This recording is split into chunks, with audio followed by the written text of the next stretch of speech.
7h03. Bom dia para você que está chegando agora aqui no jornalismo da Nova Brasil FM. Eu sou Roberto Nonato, junto com a Michele Trombelli. A gente leva para você as principais informações do Brasil e do mundo nesta segunda-feira, dia 8. São 7h03. Conexão Brasília. Nova Manhã. E o Diego Amorim já está com a gente nesse 8 de janeiro de 2024 e com um convidado na linha, não é isso, Diego? Bom dia. É isso, Michele. Bom dia a você, bom dia ao Nonato, bom dia a todos que nos acompanham pela Nova Brasil. Eu estou aqui na Praça dos Três Poderes, ao fundo, o Congresso Nacional. Ontem à noite, dizeres com a democracia nos une aqui ficaram estampados nos prédios aqui de Brasília, sobretudo no Congresso Nacional, nesse um ano depois daqueles ataques criminosos aqui na Praça dos Três Poderes, que mudaram toda a trajetória política desse primeiro ano do terceiro governo Lula aqui em Brasília. Michele, nós estamos na linha com o Ricardo Capelli, ele que é secretário executivo e ministro interino da Justiça e da Segurança Pública do governo Lula. Ministro, bom dia, bem-vindo à Nova Brasil mais uma vez. Bom dia, Diego. Bom dia, Roberto, Michele, a todos os ouvintes. É um prazer falar com vocês. Ministro, 8 de janeiro de 2023 acabou ou não? Diego, esse é um dia para a história, né? É um dia que será lembrado para sempre, porque jamais houve na história do Brasil uma agressão contra os poderes, um atentado contra a democracia, a depredação do patrimônio público da forma que foi feito. Então é um dia para a história, para que nunca mais se repita. E em paralelo, além disso, a gente tem as investigações da Polícia Federal, a Operação Lesa Pátria, que segue inquéritos abertos para identificar e tratar todos os responsáveis pelo aquilo que aconteceu na forma da lei. Ministro... Um ano depois, ministro, com duas... Desculpa, Michele, só para aproveitar essa resposta do ministro, para perguntar a ele se perguntas ainda estão sem respostas. E que perguntas seriam essas, ministro? Um ano depois de duas CPIs, com as investigações da Polícia Federal, do Supremo Tribunal Federal, que perguntas ainda estão sem respostas em relação ao 8 de janeiro de 2023? Olha, o Brasil acompanhou e tem plena consciência de que o país viveu uma tentativa de golpe. Mas eu tenho plena confiança no trabalho da Polícia Federal, que segue sem data para acabar, procurando identificar não só os agressores, aqueles que estavam no campo agredindo as instituições, depredando o patrimônio público brasileiro, atentando contra os poderes, mas também identificando os financiadores e os mentores de tudo aquilo que aconteceu. Reitero, tenho plena confiança no trabalho da Polícia Federal, que vai, tenho certeza, esclarecer as peças que ainda faltam. Ministro, a Michele aqui, bom dia, obrigada por nos atender. O que o governo federal tem feito e quais medidas foram mudadas internamente para evitar que algo parecido, próximo ao 8 de janeiro de 2023, ocorra novamente? Veja, Michele, o 8 de janeiro de 2023, ele tem aspectos próprios do momento que ele se deu. A gente tinha ali 5 dias úteis de um novo governo. Você sabe que a máquina federal, com o tamanho que ela tem, com a complexidade que ela tem, você não faz uma mudança brusca, abrupta, com apenas 5 dias úteis. Então, eu acho que ficam 2 pontos de atenção. Primeiro, não subestimar essa polarização que o país vive, não subestimar esse extremismo que tomou conta de parte do país e que pode adotar atitudes inaceitáveis, inconsequentes, como foi no dia 8. Por outro lado, as pessoas às vezes perguntam, mas o que mudou nos protocolos? A questão não é mudar o protocolo. A questão é que os protocolos de segurança, principalmente no que diz respeito à responsabilidade constitucional do governo do Distrito Federal, não foram cumpridos. Então as pessoas falam, precisa mudar o protocolo? Não, precisa aplicar o protocolo. Se o protocolo tivesse sido aplicado, nada disso teria acontecido. Uhum. O secretário, e a questão da estabilização daquele momento, eu tenho uma curiosidade em saber quando o senhor recebeu essa missão de intervenção lá no Distrito Federal e tentar de algum modo estabilizar as coisas. O que é que o senhor pensou primeiramente ao receber essa missão e o senhor entende que conseguiu estabilizar aquele que o senhor chamou de avião em turbulência naquele momento? Como é que foi isso para o senhor? Roberto, ali era um momento muito grave, muito tenso, muito sensível e que no momento você não tem tempo de refletir. Ali o país exigia a ação. Então naquele momento da intervenção eu recebi a missão do presidente Lula, fui comunicado pelo ministro Flávio Dino e naquele momento ali o que a gente precisava fazer de imediato era retomar o comando das forças de segurança aqui do Distrito Federal, que estavam atordoadas, sem comando. O secretário, então, de segurança do Distrito Federal sequer estava aqui. Então, primeiro retomar o comando. Depois, Roberto, atuar com duas palavrinhas que eu repeti durante toda a intervenção. Firmeza para apurar tudo aquilo que aconteceu, afastar e punir os responsáveis, mas ao mesmo tempo equilíbrio, porque o nosso desafio não era gerar mais instabilidade, era estabilizar. Então equilíbrio, por exemplo, para não confundir a atitude de alguns inaceitável, alguns que erraram, com as instituições. Separar instituições que tem décadas, no caso, por exemplo, da Polícia Militar do Distrito Federal, uma instituição bicentenária, separar a instituição daqueles que erraram e que foram afastados, alguns estão presos até hoje. Então, o tempo inteiro o desafio era firmeza e equilíbrio para não gerar mais instabilidade. O nosso desafio, como eu falei, era estabilizar a situação, retomar uma relação de confiança, retomar o comando sobre as forças de segurança e estabilizar, ajudar na estabilização. Eu tinha muito receio, principalmente naquela primeira semana, que uma desestabilização da Polícia Militar aqui do Distrito Federal pudesse repercutir nacionalmente, gerando um processo de desestabilização em cadeia.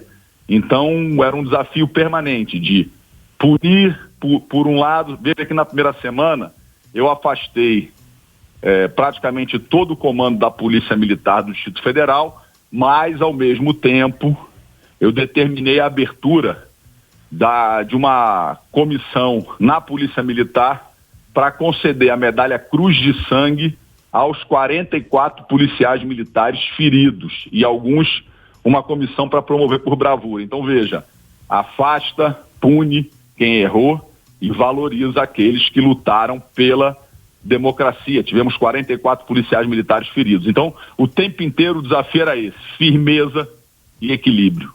Sim, esse foi seu maior medo, então, ministro, de que esse movimento pontual da Polícia do Distrito Federal se espalhasse por outras polícias militares do país? Veja, aquela primeira semana toda foi muito sensível. Nós fizemos entre a manhã do dia 9 e amanhã do dia 11, da quarta-feira, a maior operação de polícia judiciária da história do Brasil. A Polícia Federal, junto com a Polícia Civil aqui do Distrito Federal, nós prendemos mais de 1.300 pessoas de uma vez. Quando você coloca, e a gente levou na época aqui para a Academia Nacional de Polícia Federal, você manter 1.300 pessoas durante 48 horas para serem ouvidas, fazer o exame de corpo de delito, depois ser encaminhado, é uma tensão permanente. Você mantém 1.300 pessoas. No segundo dia eu afastei o comandante da Polícia Militar do Distrito Federal. No terceiro dia eu troquei todo o núcleo dirigente da Secretaria de Segurança Pública aqui do Distrito Federal. Então, veja, foi uma sucessão de movimentos. No 4º dia, o comandante da Polícia Militar é preso. Então, foram dias muito sensíveis, que exigiu esse binômio o tempo inteiro. Firmeza e equilíbrio, foi assim que a gente conduziu esses 23 dias e conseguiu, ao final, retomar uma relação de confiança e estabilizar a situação aqui na capital federal.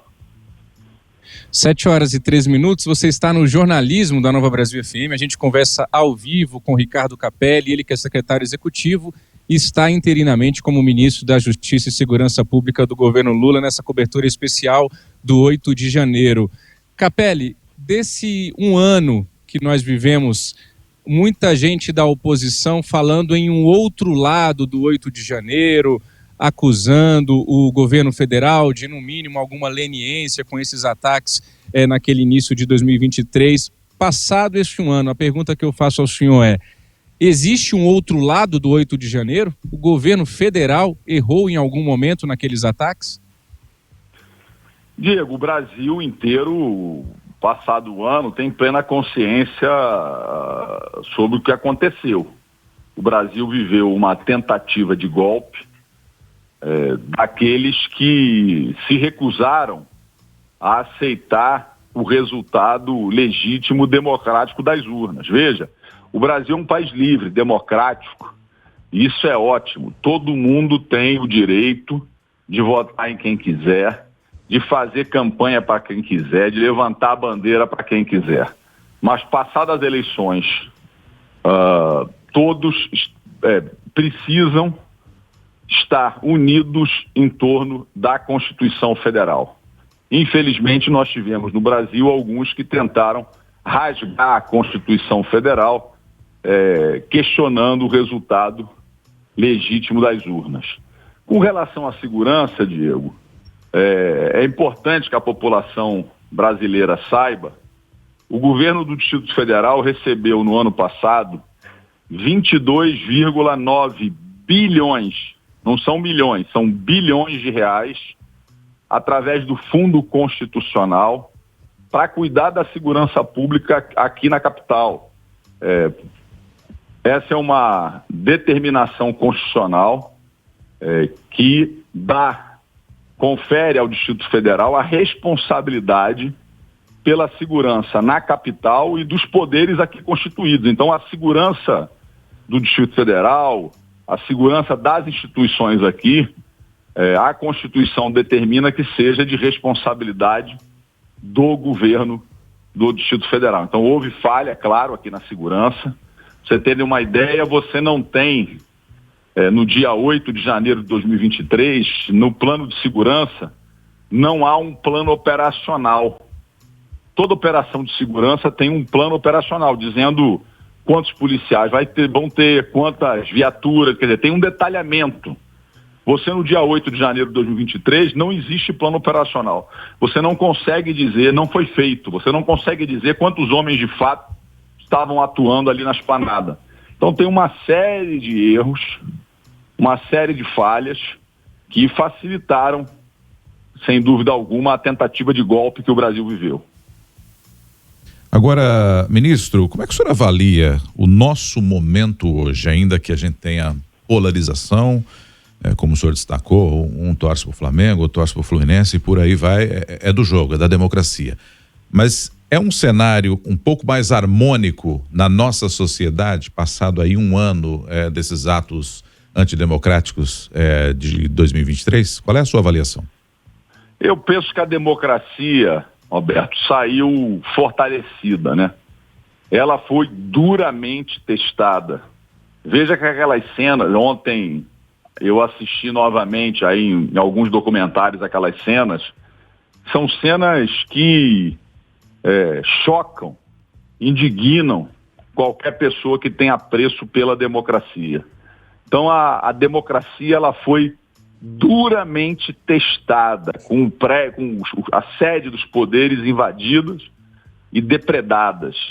E a democracia saiu mais forte, saiu fortalecida, revigorada, inabalada. Então eu tenho muita confiança na democracia brasileira. Os poderes, a ação imediata dos poderes estabeleceu um limite claro. A ação do presidente Lula decretando a intervenção federal. A União no dia seguinte, a ministra Rosa Weber, então presidente do Supremo Tribunal Federal, com o presidente Lula, com os governadores, com o presidente da Câmara, do Senado, se uniram no dia seguinte. Então, uma resposta institucional muito forte. E a posição firme, enérgica do Supremo Tribunal Federal, essas ações, elas estabeleceram um limite claro no Brasil entre aquilo que é manifestação democrática, própria da democracia, muito bem-vinda, e aquilo que é tentativa de golpe, de golpear a democracia e as instituições. Acho que o limite está muito claro e acho que, passado um ano, a democracia está mais forte no Brasil. Ministro interino da Justiça, Ricardo Capelli, muitas pessoas falam que a sua atuação à frente dessa crise e outras, que vieram depois do 8 de janeiro, o credenciam para assumir definitivamente a pasta do Ministério da Justiça com a saída do Flávio Dino. O senhor se sente preparado para essa missão, se essa for a escolha do presidente Lula? Veja, primeiro uma correção, quer dizer, na verdade eu estava ministro em exercício porque o ministro Flávio Dino estava de férias, umas férias programadas já há bastante tempo. Ele voltou hoje, então hoje eu volto a ser secretário executivo do Ministério. Veja, a escolha de ministros é uma atribuição exclusiva do presidente da República. E o presidente da República, no seu tempo, no tempo que ele julgar adequado, eu tenho certeza, vai tomar as melhores decisões para o país. Eu sigo trabalhando, porque o tempo da política é mas nós temos a gestão do país para fazer, temos uma série de desafios cotidianos e a gente segue trabalhando, aguardando a orientação do presidente da República. Secretário Ricardo Capelli, muito obrigado, por conversar com o jornalismo da Nova Brasil. Um ótimo dia para o senhor aí, bom evento logo mais. Muito obrigado, Roberto, Michele, Diego, todos que nos ouvem. Foi um prazer conversar com vocês nesse dia histórico para a democracia brasileira. Um abraço. Secretário Executivo do Ministério da Justiça, Ricardo Capelli, falando conosco, é um dos personagens hoje aqui no nosso jornalismo, né, Michele? Já que a gente dedica boa parte hoje a esses atos de 8 de janeiro de 2023, já que estão completando um ano, a gente lembra disso hoje.